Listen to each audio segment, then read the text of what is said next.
Bismillahirrahmanirrahim. Assalamualaikum warahmatullahi wabarakatuh. Alhamdulillahirabbil alamin. Arsala rasulahu bil huda wa dinil haqq liyudhhirahu 'alad dini kullihi basyiran wa nadhiran wa rahmatan lil alamin. Ashhadu an la ilaha illallah wahdahu la syarikalah wa ashhadu anna Muhammadan abduhu wa rasuluh alladzi sarafat bil arubu ala sairil umam. Allahumma sholli wa sallim ala sayyidina Muhammad wa ala alihi wa sahbihi ajmain amma ba'd. Rabbi shrah li sadri wa yassir li amri wahlul 'uqdatam min lisani yafqahu qawli. Amin. Puji dan syukur mari kita sama-sama panjatkan ke Dat Ilahi Rabbi, Dat Allah yang senantiasa mengawasi kita semua, Dat Allah yang mengurus setiap makhluknya, Dat Allah yang memberikan segala nikmatnya kepada kita semua, terutama nikmat iman dan Islam. Alhamdulillah, dengan adanya nikmat iman, kita masih bisa melaksanakan segala perintah Allah Subhanahu wa Ta'ala, termasuk ibadah saum pada bulan Ramadan tahun ini. Sholawat beserta salam semoga tetap terlimpah curahkan pada junjungan kita, yakni Habibana wa Nabiyana Muhammad sallallahu alaihi wasallam, kepada keluarganya, tabi'in, para sahabatnya, dan kita sebagai umatnya sampai yaumul akhir. Amin ya Allah ya rabbal alamin. Insan mutakin rahimakumullah. Dalam hadis Rasulullah sallallahu alaihi wasallam menjelaskan bahwa manusia itu adalah manusia yang diciptakan oleh Allah dengan bentuk yang sempurna, mempunyai satu gumpal daging. Allah wa inna fil jasadi mudghatan ida saluhat saluhal jasadu kulluhu wa ida pasadat pasadal jasadu kulluhu ala wahiyya al-qalbu. Kata Rasul, ketahuilah di dalam tubuh manusia itu ada segumpal daging. Jika segumpal daging itu baik, maka baiklah seluruh tubuhnya, seluruh jasadnya. Jika segumpal daging itu rusak, maka rusaklah seluruh tubuhnya. Ala wahiyya al-qalbu, dan ketahuilah bahwa daging itu adalah qalbu. Insan mutakin rahimakumullah. Menurut pendapat para alim ulama, baiknya hati dalam hadis tersebut adalah rasa takut terhadap Allah Subhanahu wa Ta'ala, rasa khawatir terhadap siksanya Allah, cinta kepada Allah, dan taat kepada Allah Subhanahu wa Ta'ala. Sebaliknya, hati yang rusak adalah hati yang tidak khawatir terhadap siksa nerakanya Allah, tidak takut pada Allah, dan tidak mencintai Allah Subhanahu wa Ta'ala. Na'udzubillahi min dzalik. Insan mutakin rahimakumullah. Sebagaimana kita ketahui, hati itu memegang kendali terhadap seluruh tubuh kita. Jika hati kita sebagai pemegang kendali baik, maka tentu yang dikendalikannya akan menjadi baik. Tapi sebaliknya, jika hati kita buruk ataupun tidak baik, maka yang dikendalikannya menjadi tidak baik. Insan mutakin rahimakumullah. Syekh Al-Bahi mengisahkan, pada suatu hari Ibrahim bin Adam lagi jalan-jalan di pasar Basrah. Tiba-tiba sekonyong-konyong ada sekelompok orang menghampirinya, kemudian mengelilingi beliau, dan mereka bertanya, "Ya Ibrahim bin Adam, jelaskan kepada kami apa maksud firman Allah, ud'uni astajib lakum. Berdoalah kepada kami, kata Allah, maka kami Allah akan mengabulkannya. Tapi kami sudah berdoa semuanya, tapi sampai hari ini Allah belum mengabulkan doa kami." Kemudian Ibrahim berkata, "Wahai orang-orang, kenapa Allah tidak mengabulkan? Karena salah satu penyebabnya adalah kalian mati hatinya. Hati kalian sudah menjadi mati." Kemudian mereka bertanya, "Ya Ibrahim, mengapa kami dikatakan hati kami mati?" Maka Ibrahim bin Adam pun menjelaskan, karena ada 10 perkara yang kalian lakukan. Yang pertama adalah kalian itu tahu Allah, tapi tidak beribadah kepada Allah. Insan mutakin rahimakumullah. Allah berfirman dalam Quran surat Al-Baqarah ayat 21. A'udzubillahi minasyaitonirrajim. Bismillahirrahmanirrahim. Ya ayyuhan nasu ubudu rabbakumul ladzi khalaqakum walladzina min qablikum la'allakum tattaqun.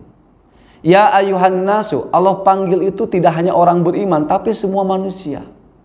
Semua manusia yang diciptakan oleh Allah, ubudu, beribadah kalian semua rabbakum kepada Allah. Siapa Allah? Tentu Allah adalah Al-Khaliq yang menciptakan kita semua. Alladzina khalaqakum walladzina, Allah itu alladzi khalaqakum yang menciptakan kalian semua.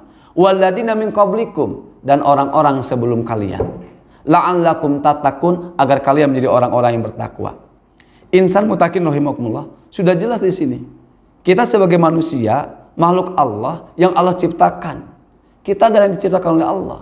Allah punya hak, kita punya kewajiban untuk beribadah kepada Allah. Maka disinilah kita wajib beribadah hanya kepada Allah, membersihkan hati kita hanya kepada Allah. Makanya tadi yang pertama, kata Ibrahim bin Adam, kenapa kalian hati menjadi mati? Salah satunya adalah kalian tahu Allah tapi tidak beribadah kepada Allah. Insan mutakin rahimakumullah. Yang kedua, kenapa hati kalian menjadi mati? Kata Ibrahim bin Adam, kalian itu membaca Al-Quran tapi tidak diamalkan.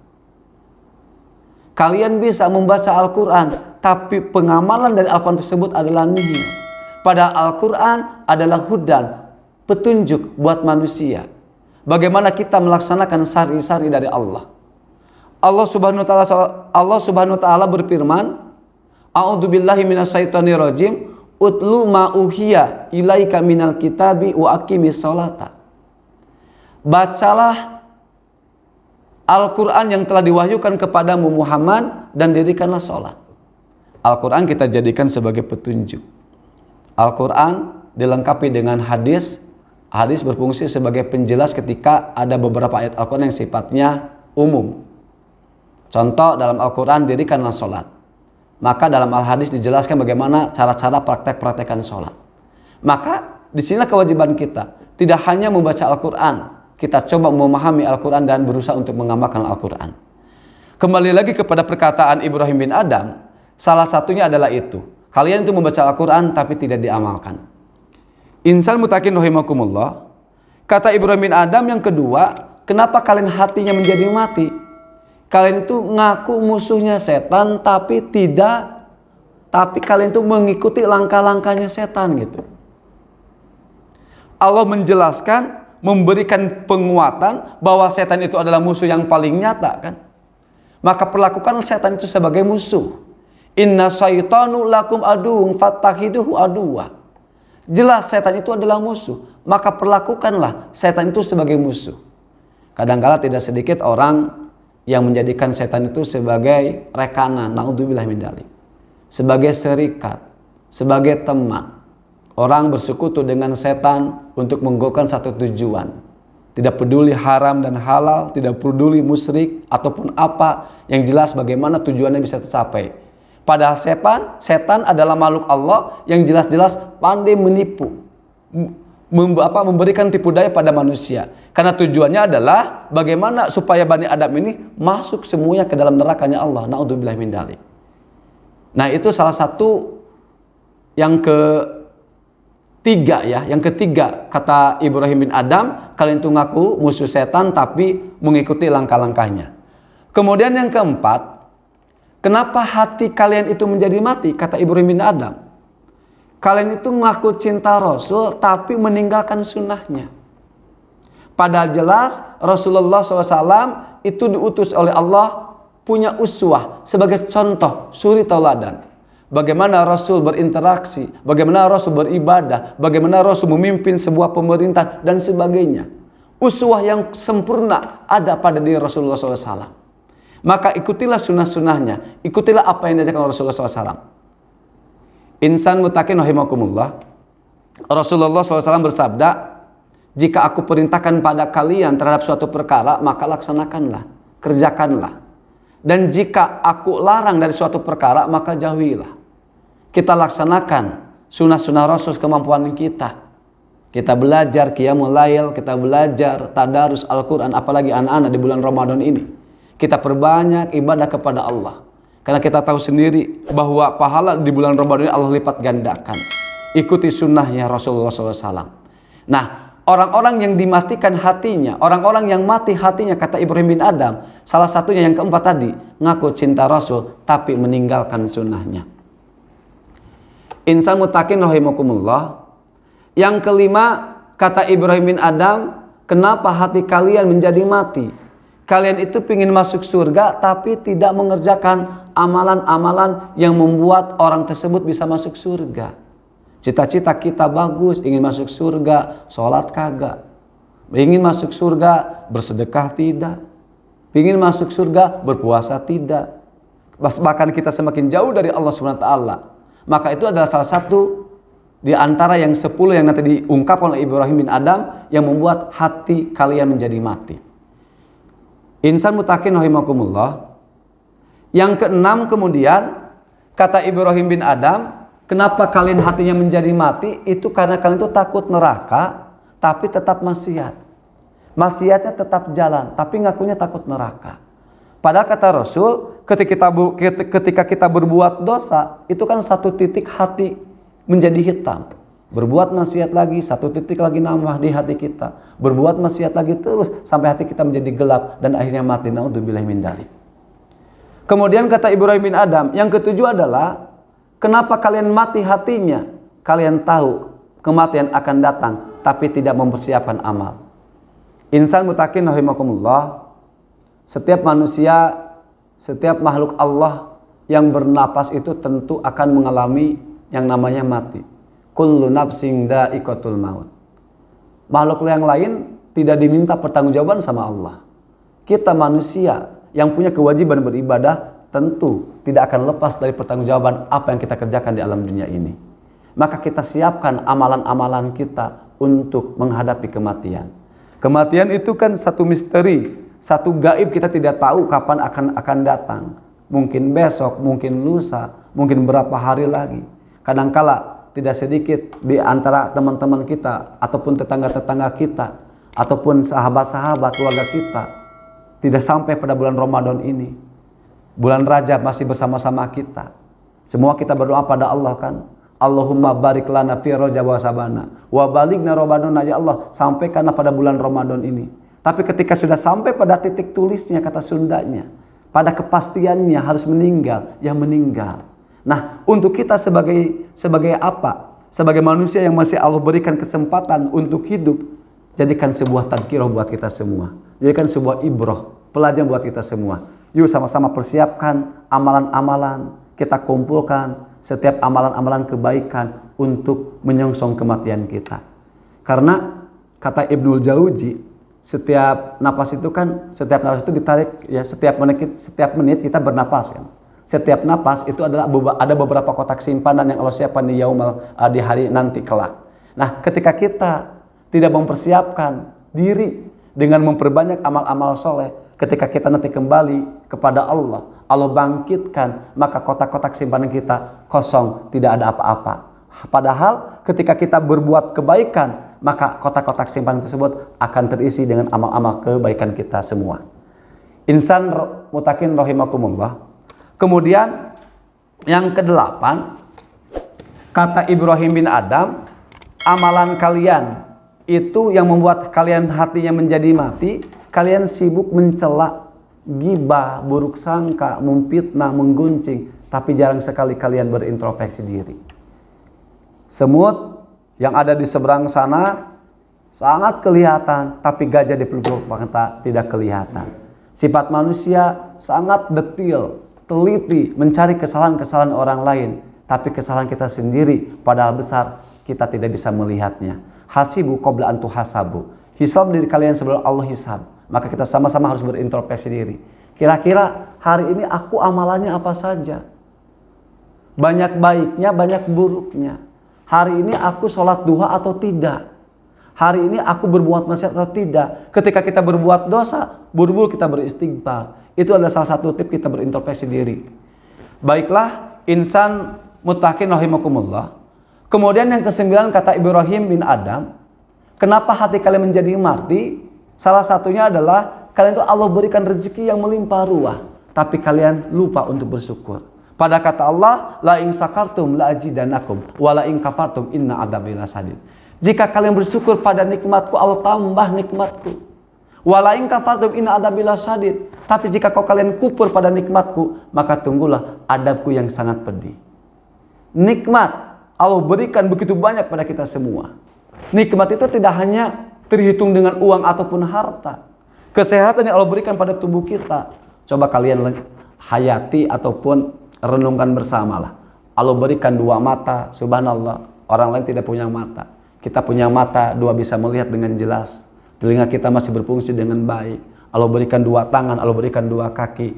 Banyak sekali nikmat yang Allah berikan. Kalau nikmat itu Allah timbang dengan amalan kita tidak apa-apa. Masih ingat dengan kisah seorang hamba Allah yang beribadah 500 tahun itu kan? Ketika dia memohon pada Allah memerintahkan malaikat, ya malaikat, masukkan hambaku dengan rahmatku. Kata hamba ini, ya Allah, aku pingin ditimbang amalku. Setelah ditimbang, amalan yang 500 tahun dengan nikmat penglihatan saja tidak membanding. Ternyata masih berat nikmat yang Allah berikan. Masya Allah. Maka sepatutnya kita yang Allah berikan nikmat begitu banyak, bersyukurlah dengan menggunakan seluruh anggota tubuh kita untuk tunduk dan taat pada Allah Subhanahu wa taala. Insan mutakin rahimakumullah. Kemudian yang ke-10 kata Ibrahim bin Adam, yang membuat hati kalian menjadi mati itu adalah kalian tidak mengambil pelajaran dari kematian seseorang. Kadang-kala kita suka ikut takziah, ikut ke kuburan, kita menyaksikan saudara-saudara kita yang meninggal dikubur. Bagi orang-orang yang tidak ada iman ataupun imannya lemah, itu tidak menjadi sebuah tadkirah. Maka kita tetap melaksanakan kemaksiatan, kita lupa bahwa kematian akan datang. Itu adalah salah satu faktor penyebab kenapa hati kita bisa menjadi mati. Itu 10 perkara yang Ibrahim bin Adam ungkapkan kepada masyarakat di pasar Basrah sehingga hati mereka menjadi mati. Nah, hati mereka menjadi mati salah satu penyebab kenapa doa-doa kita tidak dikabul oleh Allah Subhanahu wa taala. Insan mutakin rahimakumullah. Kemudian bagaimana nih tanda-tandanya kalau hati seseorang itu sudah menjadi mati gitu kan. Takut-takut kita juga termasuk orang-orang yang hatinya mati, naudzubillah. Yang pertama, ada yang namanya tarkus shalah. Orang yang hatinya mati itu berani meninggalkan sholat. Padahal sholat adalah ibadah yang Allah wajibkan. Ketika seseorang sudah berani meninggalkan sholat tanpa terasa itu adalah dosa, tenang dan santai aja, tidak ada rasa gelisah. Bolong-bolong sholatnya, duhur sholat, asar tidak, maghribnya sholat misalnya, isanya tidak. Tidak ada perasaan dosa, itu tanda indikasi hati tersebut sudah mati. Naudzubillah. Yang kedua, tidak merasa berdosa ketika kita melakukan dosa besar. Naudzubillah ini. Naudzubillah ya. Berzina, minum minuman keras, ya. Tidak merasa ada perasaan berdosa, naudzubillah. Itu sudah mati sekali hatinya. Semakin jauh dari Allah Subhanahu wa taala. Yang keempat, indikasi dari hati yang sudah mati adalah, yang ketiga, tidak mau membaca Al-Qur'an. Kadangkala masih alhamdulillah kita bisa membaca Al-Qur'an, apalagi di bulan Ramadan, ya. Sudah berapa kali mungkin khotam, ada yang 1 kali, alhamdulillah 2 sampai 3 kali. Minimal kita 1 kali harus selesai khotam Al-Qur'an. Maka orang-orang yang mati hatinya itu tidak terbersit untuk membuka Al-Qur'an. Al-Qur'annya ada, menjadi pajangan di rumahnya, banyak di rak buku, tapi belum pernah tersentuh 1 kali pun. Bahkan kadangkala kita jarang sekali, seringkali kita tersibukkan dengan hal-hal dunia, Al-Qur'an dilupakan. Itu salah satu indikasi hati kita sudah menjadi mati. Insan mutakin rahimakumullah. Kemudian indikasi hati yang sudah mati itu adalah kita terus-terusan melaksanakan maksiat. Kita lupa dengan bertobat kepada Allah SWT. Dosa-dosa kecil ditumpuk terus, ditambah dosa besar. Lupa dengan kita harus bertobat kepada Allah SWT. Orang-orang seperti itu yakin tandanya orang yang hatinya sudah menjadi mati. Kemudian, salah satu juga tanda hati yang sudah mati, insan mutakin rahimakumullah, ada yang namanya ghadabul ulama'i, sangat benci terhadap nasihat baik dan ulama. Orang yang mati hatinya ketika dinasihati oleh teman itu tidak suka. Padahal nasihatnya baik gitu. Merasa gerah. tidak suka dengan nasihat orang lain, apalagi berkumpul dengan para alim ulama. Karena pekerjaan-pekerjaan maksiatnya merasa tersentuh ataupun cek Sunda mah kasiniran gitu. Nah, ini salah satu faktor sehingga mereka akan jauh dengan ulama, tidak mau mendengar nasihat, semakin mati hatinya. Hatinya semakin hitam, naudzubillahi min dzalik. Kemudian yang berikutnya, tidak takut dengan peringatan kematian tadi ya, sama dengan yang sampaikan. Tidak menjadi sebuah ibrah, tidak menjadi sebuah pelajaran. Itu adalah beberapa indikasi hati seseorang telah mati. Banyak. Semakin kita melakukan keburukan, tidak ada gelis dalam hati kita. Kemudian juga ketika kita diuji oleh Allah justru menjadi gelisah, tidak punya uang gelisah, kaum maksiat tidak gelisah, itu adalah hati kita telah menjadi mati. Insan mutakin rahimakumullah. Kemudian bagaimana cara menghidupkan hati ini supaya menjadi hidup kembali? Maka Rasulullah SAW, Allah dan Rasulullah SAW serta para alim ulama memberikan beberapa cara bagaimana menghidupkan hati kita yang telah mati yang bersumber pada Al-Quran. Yang pertama, banyaklah kita berzikir kepada Allah. Kalau orang yang banyak berzikir, itu kan hatinya akan menjadi tenang. Alladzina amanu wa tatmainu qulubuhum bidzikrillah. Ala bidzikrillah tatmainu qulub. Orang yang beriman itu adalah orang-orang yang senantiasa berzikir pada Allah. Mendenyutkan hatinya dengan zikir kepada Allah SWT.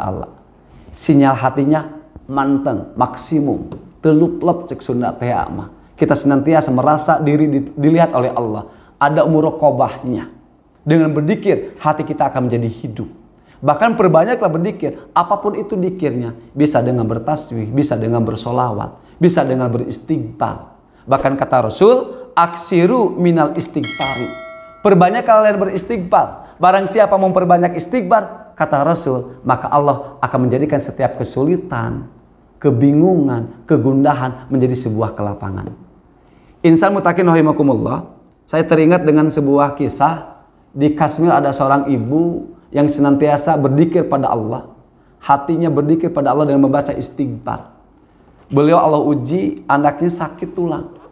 Sang ibu ini sudah mendatangi beberapa dokter yang ada di Kashmir dan tidak ada hasilnya.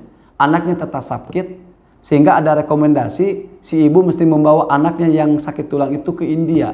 Cuma ada satu dokter spesialis tulang yang ada di India yang bisa mengobati anaknya. Insan mutakin rahimakumullah. Si ibu dengan keadaan yang terbatas, miskin, beliau tidak bisa berangkat dari Kashmir ke India. Berapa ongkosnya, naik pesawat. Akhirnya dia berpasrah pada Allah dan berdoa kepada Allah. Setiap sholatnya dia memperbanyak istighfar dan memohon kepada Allah. Singkat cerita, dokter yang ada di India ada acara kan. Ada acara seminar, dia mesti terbang dari India, melewati Kashmir.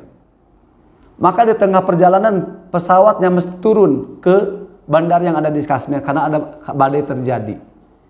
Kemudian sang dokter bersikeras ingin berangkat mengikuti seminar. Maka dia menggunakan dari pesawat naik mobil berangkat dari bandara yang ada di Kashmir itu. Di tengah perjalanan, pas subhanallah masya Allah di depan rumah sang ibu mobilnya berhenti karena badai luar biasa. Akhirnya sang dokter keluar dan berteduh dan masuk ke rumah sang ibu. Setelah di dalam rumah ternyata terdengar suara anak yang menangis. Kata dokter, "Bu, itu anak siapa yang menangis?" "Itu anak saya yang sedang sakit tulang." "Sudah dibawa ke dokter kah?" Kata sang dokter. "Sudah," kata sang dokter, "yang ada di wilayah kami mesti satu dokter yang ada di India yang bisa memberikan kesembuhan." "Siapa namanya?" Disebutkan si fulan. Masya Allah. Kata sang dokter, "Akulah dokter yang kau maksud ibu. Ternyata Allah antarkan aku menemuimu. Apa amalan yang senantiasa kau amalkan?" Kata sang ibu, "Aku senantiasa membaca istighfar." Subhanallah, Masya Allah. Ini bukti Allah. Ja'alallahu lahu min kulli ghammin wa hamin farajan wa razaqahu min haitsu la yahtasib. Allah berikan, Allah mudahkan semua kesulitan diganti dengan kelapangan dan Allah bukan rezeki yang tanpa diduga-duga. Masya Allah. Masih ingat cerita ketika Nabi Yunus alaihissalam kan? Allah uji dengan dimakan oleh ikan hiu ya. Nabi Yunus diuji sama Allah. Apa yang dilakukan oleh Nabi Yunus? Bertasbih dan memohon kepada Allah. La ilaha illa anta subhanaka inni kuntu minadh dhalimin. Berpasrah kepada Allah, memperbanyak dzikir bertasbih kepada Allah. La ilaha illa anta subhanaka inni kuntu minadz dzalimin. La ilaha illa anta subhanaka inni kuntu minadz dzalimin. Dengan pasrah kepada Allah, maka Allah pun memberikan kemudahan kepada Nabi Yunus alaihissalam. Allah keluarkan Nabi Yunus dari perut ikan. Falaula annahu kana minal musabbihin. Maka sekiranya dia tidak termasuk orang-orang yang banyak berzikir kepada Allah, kata Allah, lalabisa fi batni ila yaumi yub'atsun. Niscaya dia akan tetap tinggal di perut ikan hiu sampai pada hari berbangkit. Masa Allah dengan dzikir, dengan tasbih, dengan istighfar, Allah permudah beberapa macam kesulitan. Nah, ini pelajaran buat kita semua. Ketika kita mendapat kesulitan, yuk kita dekatkan diri pada Allah Subhanahu wa taala. Kita mohon kepada Allah, jangan menjauhi Allah. Cuma Allah satu-satunya zat yang kita bisa memohon pertolongan kepada Allah Subhanahu wa taala. Insan mutakin rahimakumullah. Itu adalah dengan dzikir bisa menghidupkan hati kita. Kemudian yang kedua adalah bimujalasatil ulama.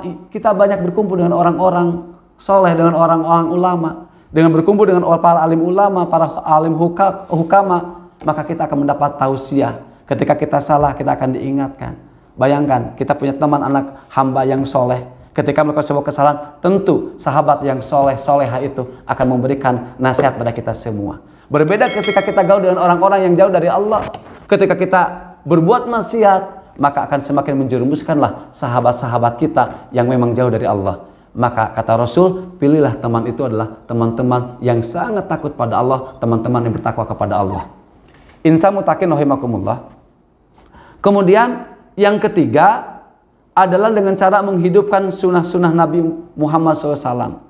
Kita qiyamul lail, baca Al-Quran, ya, banyak berzikir, sholat duha. Maka itu adalah salah satu cara untuk mendekatkan diri kita kepada Allah Subhanahu wa taala. Insan mutakin rahimakumullah. Mudah-mudahan pada bulan Ramadan ini satu momen ya buat kita semua semakin dekat pada Allah Subhanahu wa taala. Kita adalah manusia biasa yang tentu tidak lepas dari kesalahan, tidak lepas dari hilaf, salah, lupa, maka perbanyaklah istighfar. Di bulan Ramadan ini mudah-mudahan menjadi sebuah media tempat kita semakin dekat dengan Allah Subhanahu wa taala. Kata Allah, la'allakum tattaqun, supaya kita nih orang-orang yang bertakwa, yang nantinya Allah masukkan kita semua, amin ya rabbal alamin, ke dalam surganya Allah. Karena surga adalah uiddat lil muttaqin, pangbalikan anak jalma-jalma anu takwa. Mudah-mudahan apa yang saya sampaikan ada manfaatnya. Mohon maaf atas segala kekurangannya. Usikum wa nafsi bitaqwallah. Assalamualaikum warahmatullahi wabarakatuh.